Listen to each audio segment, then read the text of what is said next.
قبریں چند 100 نہیں بلکہ چند ہزار تھی۔ ادھر فارسی اپنے مرے ہوئے ساتھیوں کی لاشوں کو گھسیٹ گھسیٹ کر لے جا رہے تھے۔ ان کی تعداد مسلمانوں کے شہیدوں کی تعداد سے دگنی تھی۔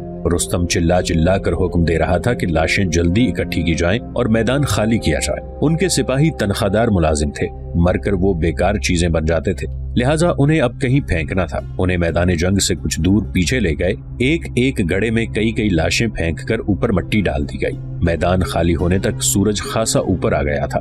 دونوں طرف کے لشکر لڑائی کی ترتیب میں ہو گئے۔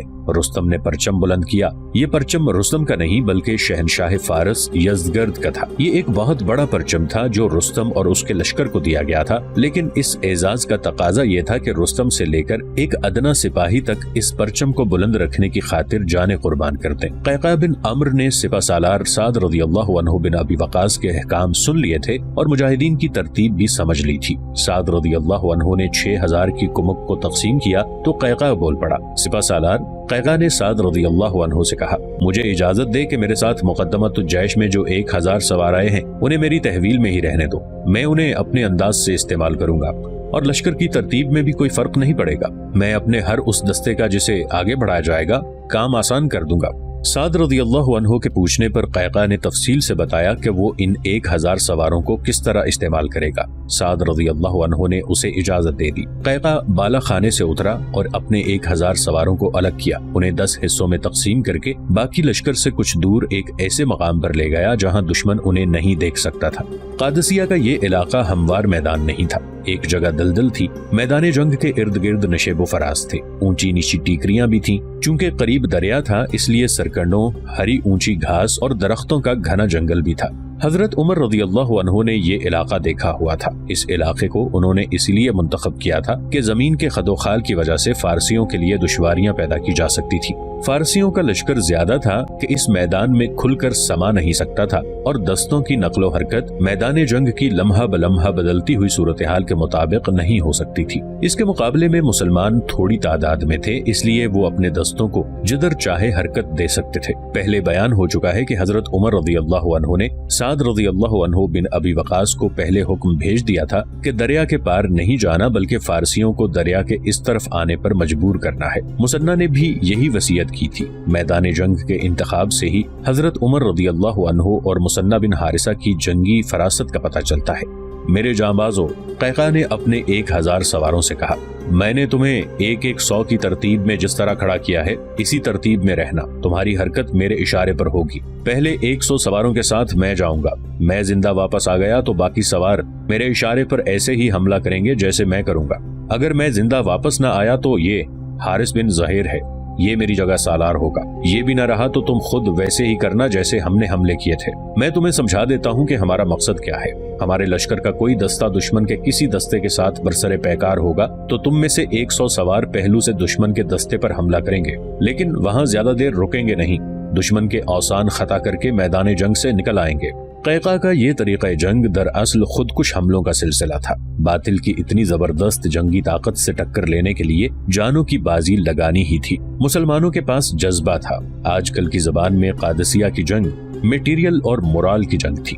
فارسیوں کے پاس میٹیریل تھا اور مسلمانوں کے پاس مورال تھا۔ اس مورال کی طاقت وہ مشن تھا جو مسلمان لے کر گھروں سے نکلے تھے، اور اس مورال کے پیچھے اللہ کا یہ وعدہ تھا۔ اکثر ایسے ہوا ہے کہ چھوٹی جماعت بڑی جماعت پر غالب آئی ہے۔ شرط یہ ہے کہ ایمان مضبوط ہو، جذبہ ایثار ہو اور اپنی ذات اور اپنے وجود کو اللہ کی ذات میں گم کر دیا جائے۔ یہ جنگ قادسیہ کا دوسرا دن تھا۔ مسلمان یہ دیکھ کر حیران بھی ہوئے اور خوش بھی کہ فارسی ایک بھی ہاتھی نہیں لائے تھے۔ 3-4 مقامی آدمی باقاعدہ جاسوسی کر رہے تھے۔ انہوں نے الصبح ہی آ کر سعد رضی اللہ عنہ بن ابی وقاص کو بتا دیا تھا کہ گزشتہ روز کی جنگ میں مجاہدین نے ہاتھیوں پر حملے کر کر کے ان کے ہودوں کی رسیاں اور پیٹیاں کاٹ دی تھی۔ ہودے گر کر ٹوٹ گئے تھے، ان کی ابھی مرمت نہیں ہوئی تھی۔ زیادہ تر ہاتھی زخمی بھی ہو گئے تھے، مہاوت تو ایک بھی زندہ نہیں رہا تھا۔ اچانک قیقاع نے گھوڑے کو ایڑ لگائی اور دونوں لشکروں کے درمیان جا کر فارسیوں کو للکارا، آگ کے پجاریوں، تمہاری ہڈیاں اسی آگ میں جلیں گی، تم میں سے جو سب سے زیادہ بہادر ہے میرے مقابلے میں آ جائے۔ فارسیوں کے قلب کے دستوں کا کمانڈر بہمن جادویہ تھا۔ وہ آگے آیا اس کا نام ذوالحاجب تھا۔ بہمن جاذویہ ایک خطاب یا اعزاز تھا جو اسے فارس کی شہنشاہی سے غیر معمولی بہادری اور کامیاب جنگی قیادت کے صلے میں ملا تھا۔ اس میں کوئی شک نہیں کہ وہ غیر معمولی طور پر بہادر تھا۔ یہ الگ بات ہے کہ اس نے خالد رضی اللہ عنہ بن ولید سے بھی شکست کھائی تھی اور مثنہ بن حارثہ سے بھی۔ یہ ایک معجزہ تھا کہ وہ زندہ بھاگ نکلنے میں کامیاب ہو گیا تھا۔ جسر کی لڑائی کی پوری تفصیل پہلے بیان ہو چکی ہے۔ اس وقت ابو عبید سپہ سالار تھے اور مثنہ بن حارثہ اس کے ماتحت تھے۔ فارسیوں کا کمانڈر یہی بہمن جاذویہ تھا۔ اس لڑائی میں ابو عبید کی غلطی سے مجاہدین کا قتل عام ہوا تھا اور ابو عبید بھی شہید ہو گئے تھے۔ اس لڑائی میں مثنہ بن حارثہ کے پہلو میں برچھی لگی تھی اور یہی زخم خراب ہوتے ہوتے ایک عرصے بعد مثنہ کی شہادت کا باعث بنا تھا۔ یہ مثنہ کا کمال تھا کہ جسر کے میدان حشر سے تھوڑے سے مجاہدین کو نکال لائے تھے۔ مسلمانوں کی اس تباہی کی خبر مدینہ تو پہنچی ہی تھی، شام کے محاذ پر بھی یہ خبر پہنچ گئی تھی۔ مورخین لکھتے ہیں کہ جب بہمن جاذویہ قیقہ کے مقابلے میں آیا تو قیقہ کو یاد آ گیا کہ جسر کی لڑائی میں یہی فارس کی فوج کا کمانڈر تھا۔ میں ہوں ذوالحاجب بہمن جاذویہ، فارسی جرنیل گھوڑے پر سوار سامنے آیا اور تلوار نکال کر بولا، میں پورے عرب کی موت ہوں، آجا ابو عبید اور سلید کے قاتل۔ قیقہ نے للکار کر کہا، جسر کے ایک ایک شہید کے خون کا بدلہ لوں گا، اور اس نے گھوڑے کو ایڑ لگا دی۔ بہمن جاذویہ نے بھی گھوڑے کی لگام کو جھٹکا دیا۔ دونوں گھوڑے آمنے سامنے نہ آئے بلکہ ایک چکر میں گھومے۔ بہمن جاذویہ کا گھوڑا اتنا زبردست تھا کہ اس کے نیچے زمین ہلتی ہوئی محسوس ہوتی تھی۔ یکلخت یہ گھوڑا تیز ہو گیا اور گھوم کر قیقہ کے گھوڑے کے پیچھے آ گیا۔ بہمن جاذویہ کی یہ حرکت اتنی تیز اور اچانک تھی کہ قیقہ کو اس وقت پتا چلا جب فارسی جرنیل کی تلوار قیقہ کی گردن کاٹنے کے لیے زناٹے سے گھوم چکی تھی۔ مجاہدین کے لشکر پر تو سناٹا طاری ہو گیا۔ فارسی لشکر سے داد و تحسین کا شور اٹھا جیسے گھٹا بڑی زور سے گرجی ہو۔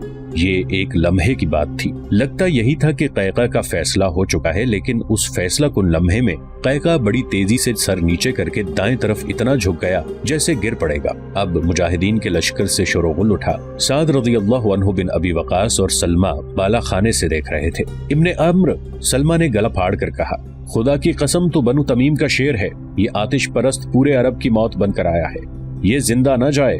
اس وقت بہمن جاذویہ کا گھوڑا قیقہ تمیمی کے قریب سے گزر رہا تھا۔ بہمن جاذویہ نے بڑا ہی زوردار وار کیا تھا لیکن وار خالی گیا، اس لیے بہمن جاذویہ سنبھل نہ سکا۔ قیقہ کا گھوڑا اسی طرف جا رہا تھا۔ اس نے گھوڑے کو ایڑ لگائی۔ بہمن جاذویہ نے گھوڑا ایسا موڑا کہ گھوڑے کا پہلو قیقہ کے گھوڑے کے سامنے آ گیا۔ گھوڑے ٹکرائے، دونوں ایک دوسرے کے اتنا قریب ہو گئے تھے کہ قیقہ تلوار کو تلوار کی طرح نہیں چلا سکتا تھا، لیکن اس نے یہ موقع ضائع نہ کیا۔ بہمن جاذویہ کے سر پر آہنی خود تھی جو اس کے چہرے کو بھی ڈھانپے ہوئے تھی۔ کندھوں سے ناف تک وہ زرہ پوش تھا۔ خود اور زرہ کے درمیان تھوڑی سی گردن ننگی تھی۔ قیقہ نے برچھی کی طرح تلوار ماری جو بہمن جاذویہ کی گردن میں اتر گئی۔ قیقہ نے تلوار کھینچی۔ بہمن جاذویہ نے درد کی شدت سے سر اوپر اور پیچھے کر لیا۔ اس طرح اس کی گردن سامنے سے اور زیادہ ننگی ہو گئی۔ قیقہ موزوں پوزیشن میں تھا۔ اس نے تلوار کا بھرپور وار اس کی گردن پر کیا۔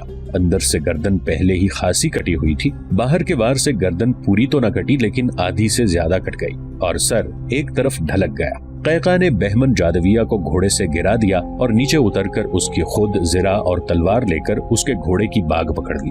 قیقہ ابھی اپنے گھوڑے پر سوار نہیں ہوا تھا کہ اسے فارس کے لشکر کی طرف سے ایک گھوڑے کے سر پر ٹاپ سنائی دیے۔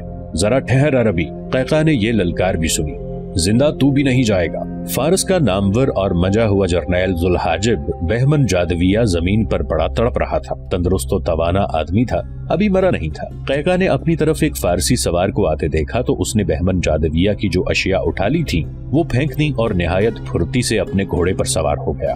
خدا کی قسم ابن عمرو، قیقہ کو اپنے لشکر کی طرف سے للکار سنائی تھی، اسے میرے لیے چھوڑ دینا۔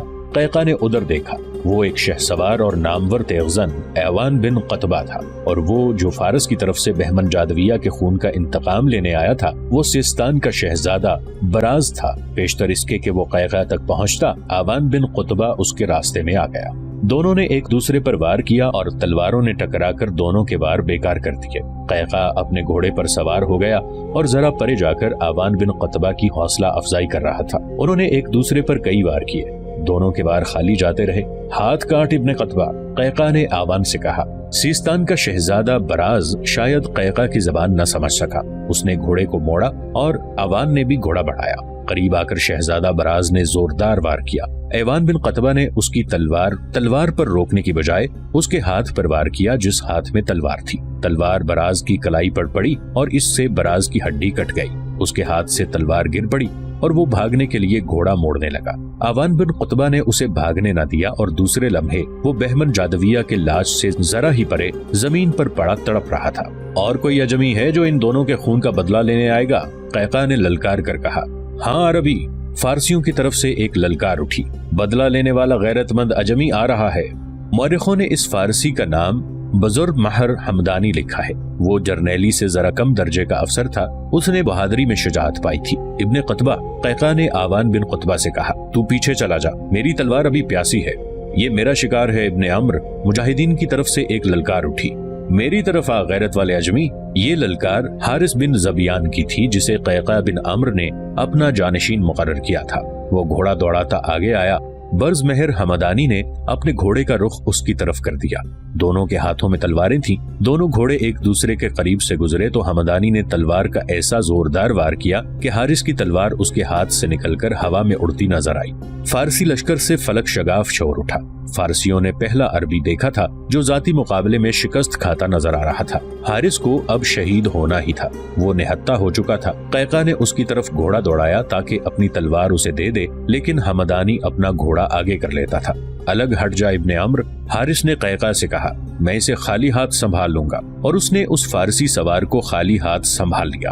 حارث کی یہ معجزہ نما بہادری تھی۔ حمدانی گھوڑا اس کے قریب لے جا کر اس پر وار کرتا تھا تو حارث کچھ گھوڑے کو ایک طرف کر لیتا اور کچھ خود ایک طرف جھک جاتا۔ آخر اس نے گھوڑے سے ایسا پینترا بدلا کہ حمدانی کے پیچھے آ گیا۔ گھوڑا تیز دوڑا اور پیچھے سے ایک بازو اس کے گلے میں ڈال کر اپنی طرف کھینچا۔ اپنا گھوڑا اس کے گھوڑے سے دور کر لیا۔ بزرگ مہر حمدانی اپنے گھوڑے کی پیٹھ سے گھسٹتا ہوا نیچے آ گیا۔ اس کی گردن حارث کے بازوؤں کے شکنجے میں تھی۔ حارث نے گھوڑے کو ایڑ لگا کر سرپٹ دوڑا دیا۔ حمدانی کے ہاتھ سے تلوار گر پڑی۔ حارث نے حمدانی کو چھوڑ دیا اور گھوڑا موڑا۔ حمدانی لڑکنیاں کھا کر اٹھ رہا تھا کہ حارث کا سرپٹ دوڑتا گھوڑا اس سے ٹکرایا۔ وہ لڑکنیاں کھاتا تو دور جا پہنچتا، اب کہ وہ اٹھ نہ سکا۔ حارث گھوڑے سے اترا، حمدانی کے سر سے خود اتاری اور ایک ہی وار سے سر تن سے کاٹ کر پھینک دیا۔ رستم، حارث بن زبیان للکارا، اب تم آؤ۔ فارسی لشکر پر سکوت طاری ہو گیا اور سکوت ہی طاری رہا۔ رستم اپنے 3 قیمتی کمانڈر ضائع کر چکا تھا، جن میں بہمن جادویہ تو بہت ہی قیمتی تھا۔ رستم اتنا مشتعل ہو چکا تھا کہ اپنے ذائچے اور اپنی تمام تر ہوش اور پیش بندیاں بھول گیا۔ فارس کی غیرت کے پاسبانوں، رستم اپنے لشکر سے مخاطب ہوا، میں عہد کر کے نکلا تھا کہ عرب کو تباہ کر دوں گا، لیکن یہ تھوڑے سے عربی ہمارے راستے کی دیوار بن گئے ہیں۔ کیا تم غیرت سے دستبردار ہو گئے ہو؟ آج کے دن کو ان عربوں کی زندگی کا آخری دن بنا دو اور کچھ دنوں بعد ہم مدینہ میں ہوں گے۔ قیقاع بن عمر، ایوان بن قتبہ اور حارث بن زبیان ان تینوں فارسیوں کے گھوڑے اور قیمتی اشیاء جنہیں انہوں نے قتل کیا تھا لے کر پیچھے آ گئے۔ سعد بن ابی وقاص کی اجازت کے مطابق یہ ان تینوں کا ذاتی مال غنیمت تھا۔ نعرہ تکبیر بلند کرو، بالا خانے سے سعد رضی اللہ عنہ نے کہا۔ نیچے کھڑے ایک آدمی نے بڑی ہی بلند آواز سے اللہ اکبر کا نعرہ لگایا۔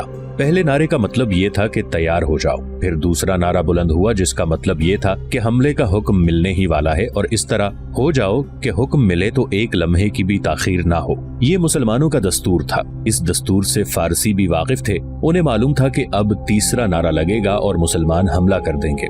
رستم نے تیسرے نعرے سے پہلے ہی اپنے قلب کے دستوں کو حملے کا حکم دے دیا۔ اس نے مسلمانوں کے حملے سے پہلے ہی حملہ کر دینا بہتر جانا تھا۔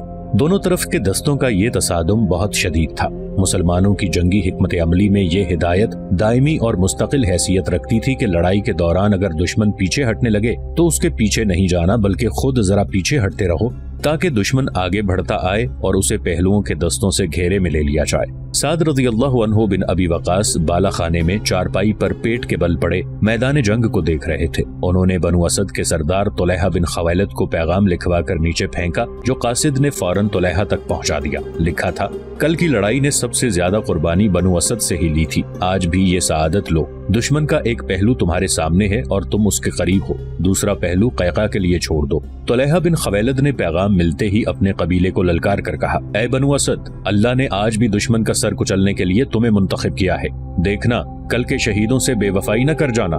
بنو اسد نے طلحہ کی قیادت میں فارسی دستوں پر جو آگے لڑ رہے تھے پہلو سے حملہ کر دیا۔